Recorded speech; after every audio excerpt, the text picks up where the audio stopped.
All right, how's it going, everybody? My name is Omar Thabit, and I am here, and I am live with Tarif Kumasi, aka Coach K, is in the building. First of all, I want to say thank you so much for doing this interview, Coach K. I really do appreciate it.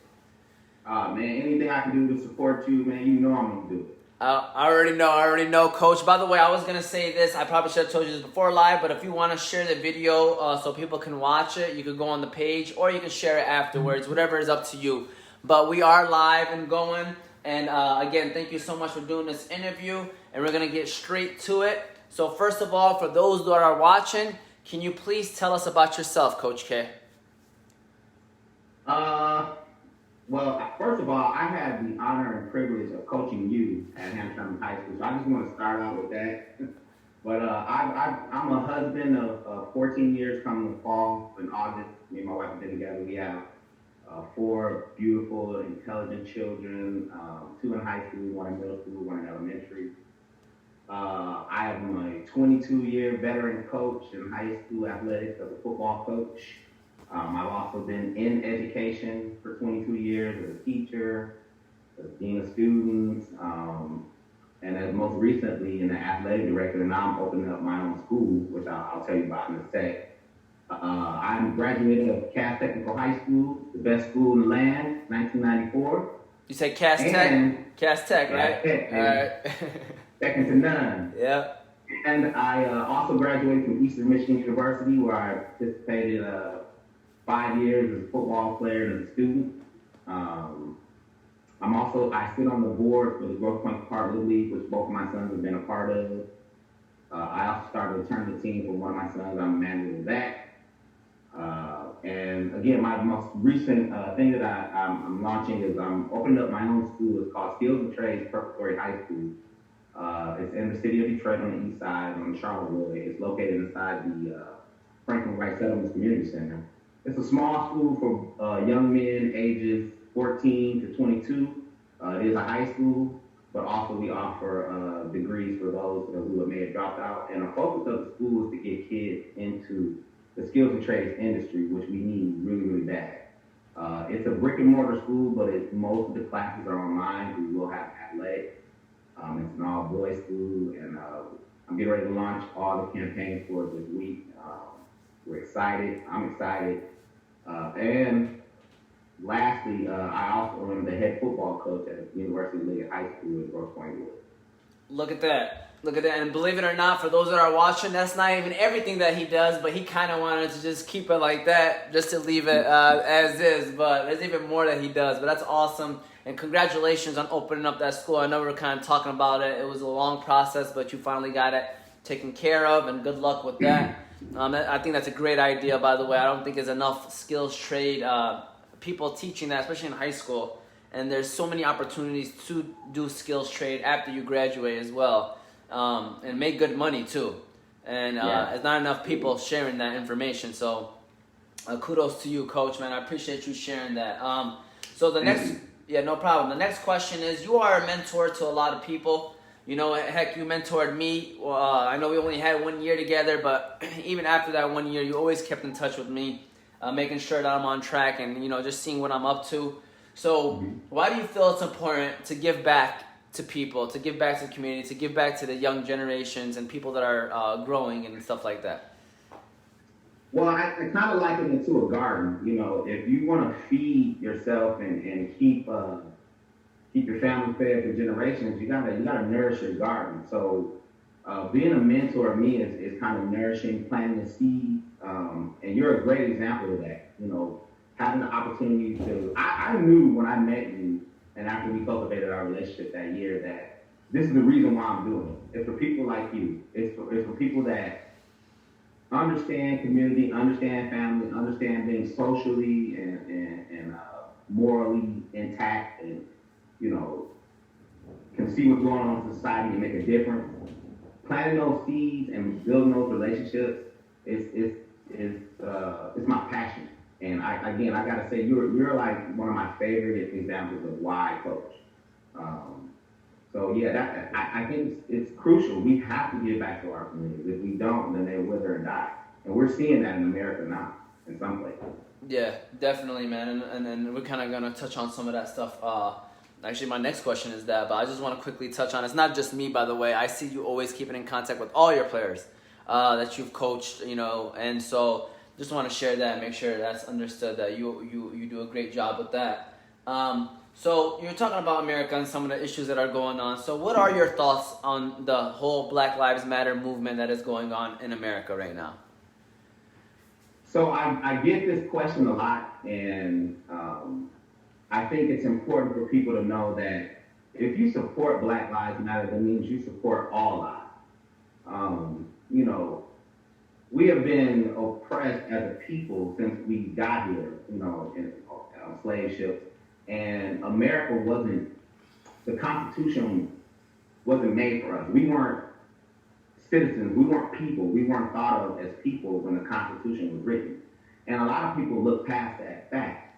And through these 400 years that we've been here as a people, we have faced like so many different systemic and racial oppressions as a people.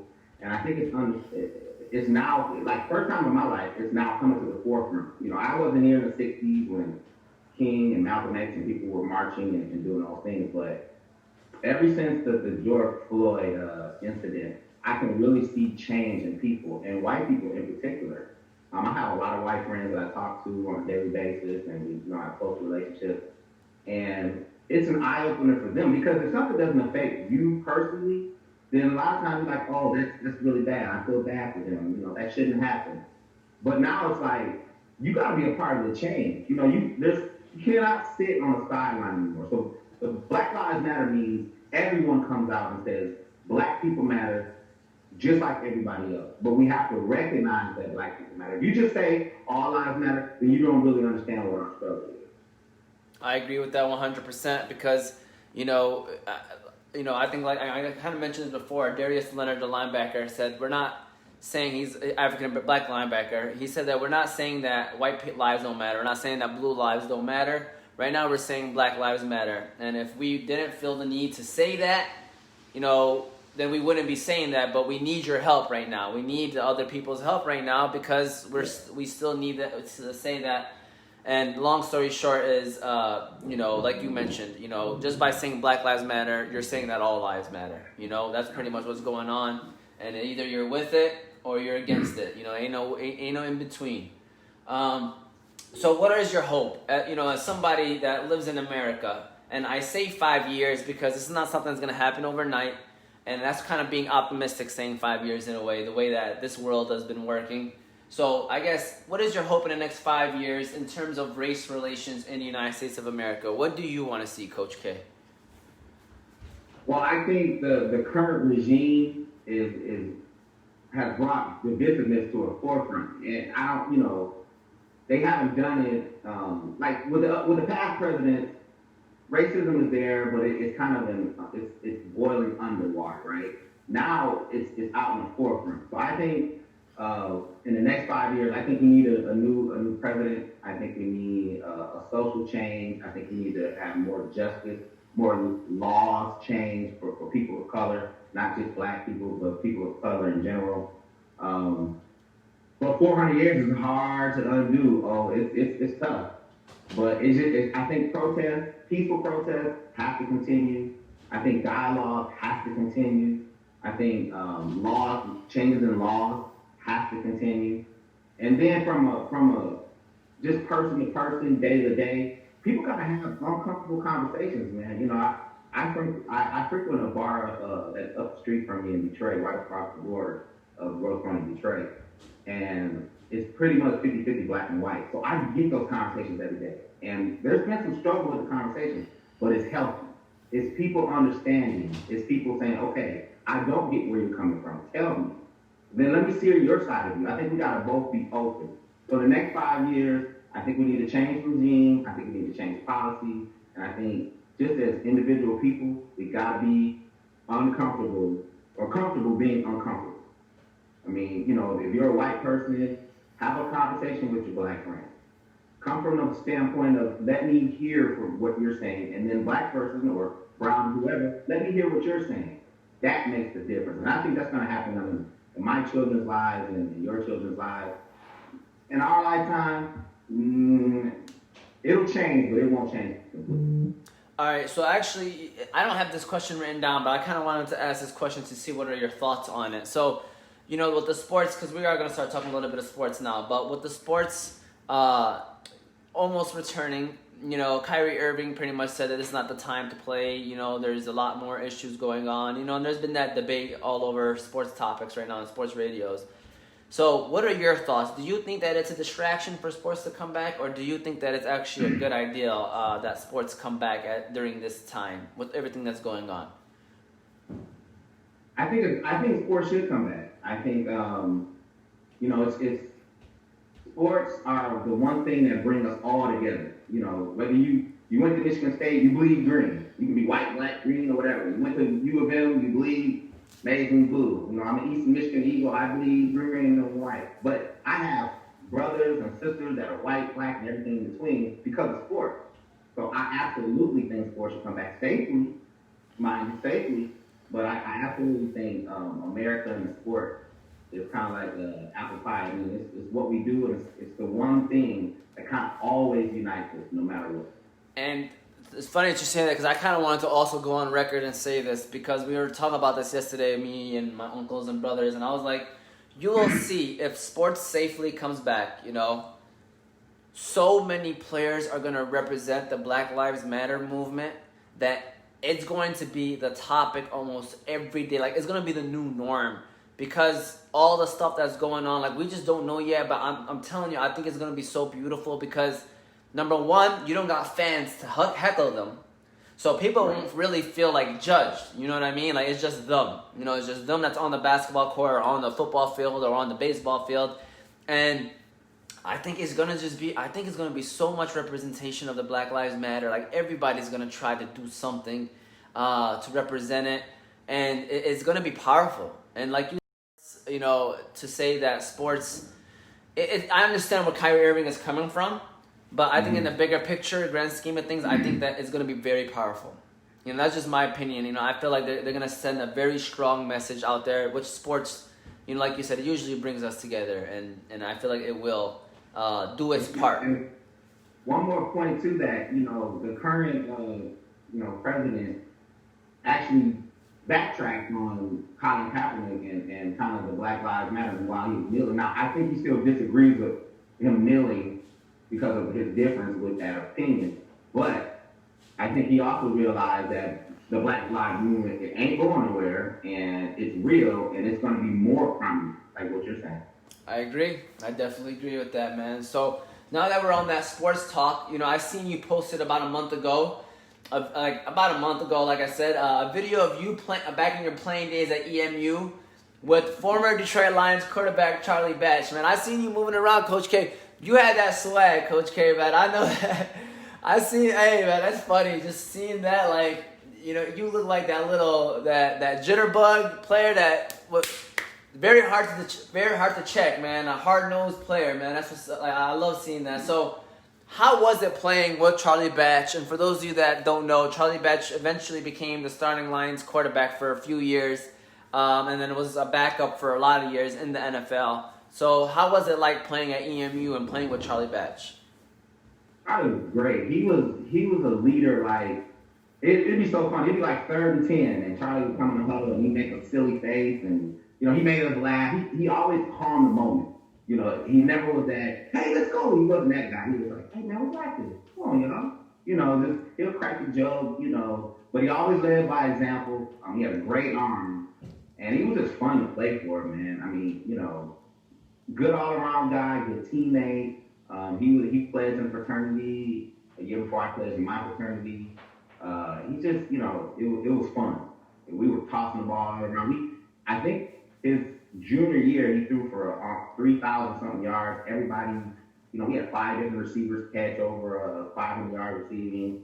It was awesome. It was fun. That's great, man. And that teamwork definitely can. That's a bond that grows for the rest of your life, man. And I bet that you guys are still close till this day.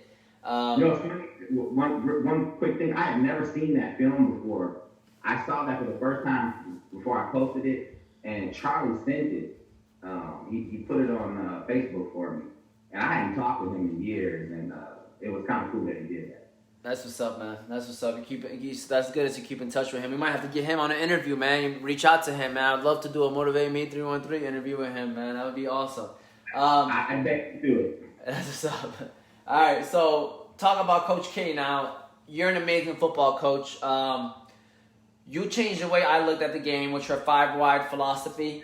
I just want to tell you, like, for those that don't know, he came to Hamtramck High School my senior year. For that 1 year, just literally shifted the whole cultural change. We went from a team that used to get beat up on to beating up on teams. I will never forget the game that we had at Cranbrook. That was like a signature win right there. Yeah, that was a signature win right there. That was legendary. That was an awesome game, and just things that you did and brought this to Hamtramck. And till this day, I always tell people that if I ever coach, it would be 5-wide all day, every day. So can you tell us about the 5-wide philosophy and what is it all about, and why do you believe in it so much? Well, it's unique. It's something that maybe 1 or 2 teams in the entire country is doing. When we talk about putting 5 wide receivers on the field every play, no matter what the situation is. But I think it gives athletes that aren't necessarily. So for me, it kind of cultivated. When I was at Cedar Chocolate, we had a lot of small kids, quick kids. We didn't have big linemen, but we always had quarterbacks. You know, I can develop a quarterback. Anybody can throw the ball. I can develop it. And it was simple. It was fun. We didn't have to have, these big guys up front or all these guys, running a 4-3 and all this kind of stuff. We spread the ball out. Kids loved it, and I adopted it. Said, look, this is what we're going to do. Now, I got a little pushback in the beginning, why aren't you using a running back?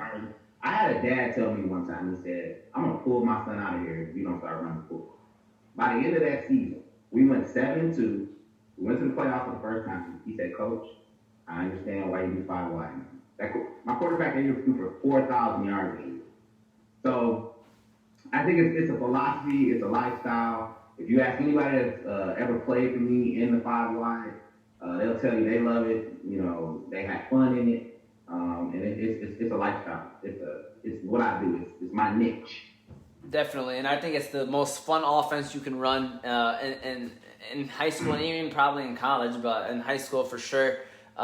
Just because it's just so, it keeps the defense on the toes, man. They don't know where you're gonna do, and this is my theory on it. I always say you can't find 5 defenders that could check 5 wide receivers, and that's what I always tell people, like, why I believe in it. It's because you're not gonna find 5 high school kids that can check 5 wide receivers. Like, at the end of the day, someone's going to be open, and it's only up to the quarterback to find that person to be open, but it's just hard, especially in high school. Like, it's really hard to have 5 people that can lock down 5 receivers, And I would say this too. It's fun for fans. Fans love seeing the football in the air. A lot of teams run, double tight, 2 yards in a cloud of dust. You come see us, we're gonna put on a show. You're gonna see the football in the air. I think it's fun for fans and it's fun for kids. So that's my story. I'm sticking to it. Yeah, there you go. And I guess you kind of answered the question about why do you feel that philosophy is the most successful philosophy for a coach. You kind of touched on that. So as a coach, what is something you look for in a player? So, like, I know coaches and yourself will say, like, I'll take anybody, I'll develop them. But, like, what is there something that you look at, like, this person has it, You talking about like a special player or just a player in general? How about you answer both? A player in general and then like a special player, like, this guy has a chance to do something special. Like, just a player. How about a player in general first? You know what I mean? Like, this player is going to be, we can work with this kid. He has the potential. It starts with commitment, just being there every day. In the times that we're in now, football is fading, so a lot of kids aren't playing. So I would say, number one, be committed. A player that works hard, never slacks off, talks back to the coach or anything like that. And then, commitment. Just being committed and working hard. For the average player, that's what I want. Okay, and how about a special player that you say, like, you know what, this player has the it factor? Going above and beyond. I've seen so many guys, and when I played in college and I've gone on to the pros and guys that did make it. When you have a special ability, you got to work twice as hard as everybody else. That's what separates, because so many people have special ability, but when you have that special ability and you outwork people, that's the small percentage of people that get drafted. You're even though you have success, even though you are the best, you're never satisfied. You're gonna outwork everybody there. I was watching the Michael Jordan thing last night, Last Dance, and Michael Jordan said, "Listen, you can ask any of my teammates. I might have been mean as hell, I might have been an asshole, whatever. But I'll tell you what, I'll do anything. I won't do anything that they, like I'll do everything that they do. I'll work hard. I'll work you. I'm never gonna be that slack. I'm gonna be first in everything. So I think a person with special abilities sees that moment, and takes advantage of that. I agree with you 100%, and I'm happy that you mentioned that. And then I guess I don't have this question written down, but if a player came up to you and said, "Hey, coach, I want to play Division I ball because you play D1 ball," what would your advice be for that person? Like, what would you tell them? Same thing. Outwork everybody. I walked on at Eastern Michigan. I wasn't afforded a scholarship, so I was already in Hail Mary mode when I got there. I knew I had to earn everything. So to maximize, I wasn't the biggest or the fastest. I always had to be first. I never dropped a pass. I always stayed later. I always did all the things that everybody else wasn't doing, just to stay at the same level and make sure I made the team. And it turned out I earned a scholarship and all those types of things. So yeah, definitely outworking people. Let me ask you this question. This is a question that you can help us answer. So, if you didn't get a scholarship and you walked on, and then let's say they like you after the first year, do they offer you a scholarship, or you're still considered a walk-on all 4 years, or 5 years, or however how long you said you stayed there? So how does that work? Is what I'm trying to say. Like, can they still give you a scholarship even though you were a walk-on your first year, or like how does that even work? I'm just wondering. This is more of like a personal question, I guess. Yeah. So I was just a regular student who was on the football team, and I was afforded the opportunity to try out basically as a walk-on, and I played for an entire season without a scholarship. And then going into spring ball my second year, I earned a scholarship.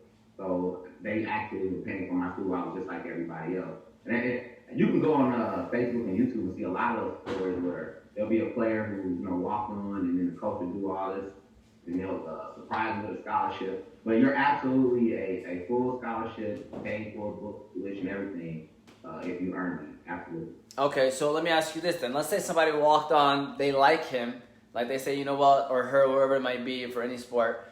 So, but what if they don't want to give them a scholarship? Are they still considered walk-ons, or do they have to give them a scholarship?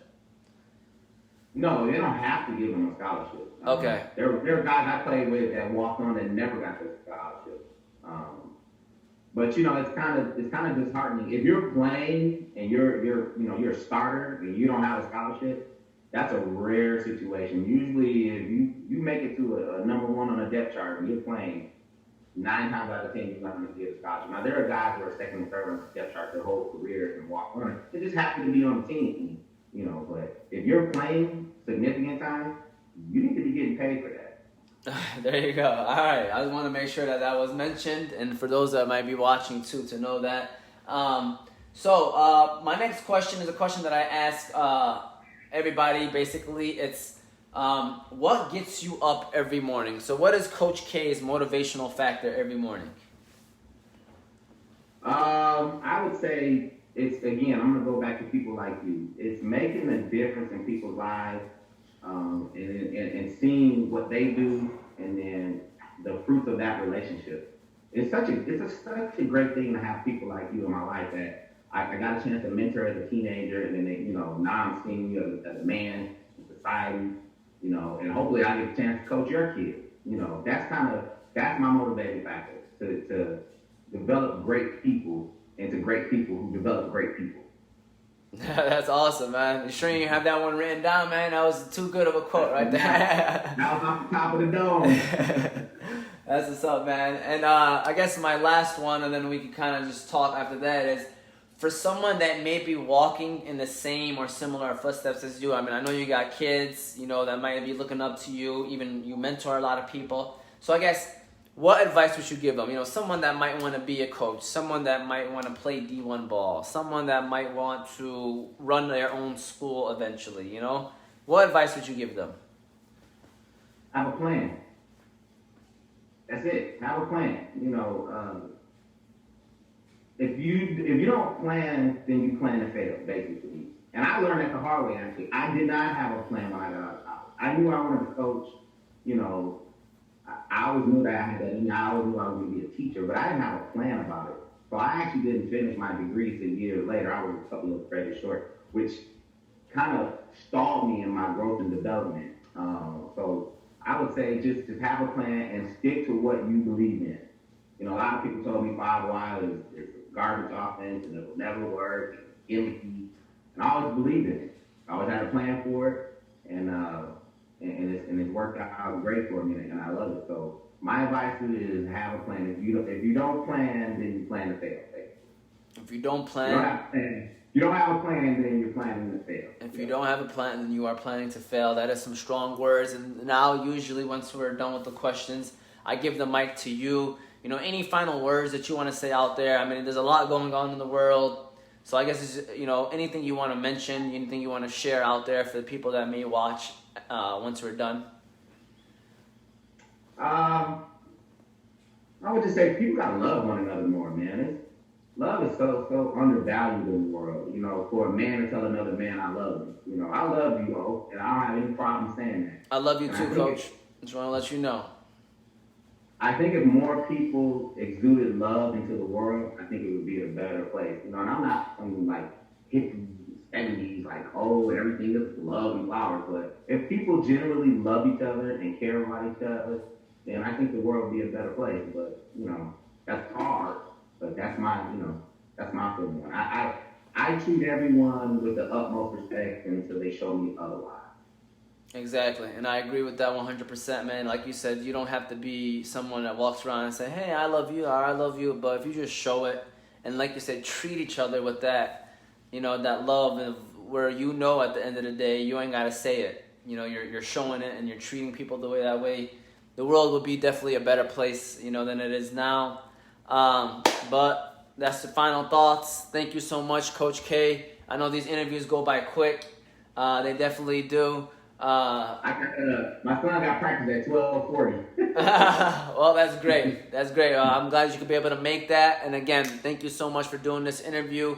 If you want to just wait 1 second, once we're done, I just want to do final talk with you. For those that are watching, thank you for watching. This is another interview on Motivate Me 313, and take it easy. Thank you.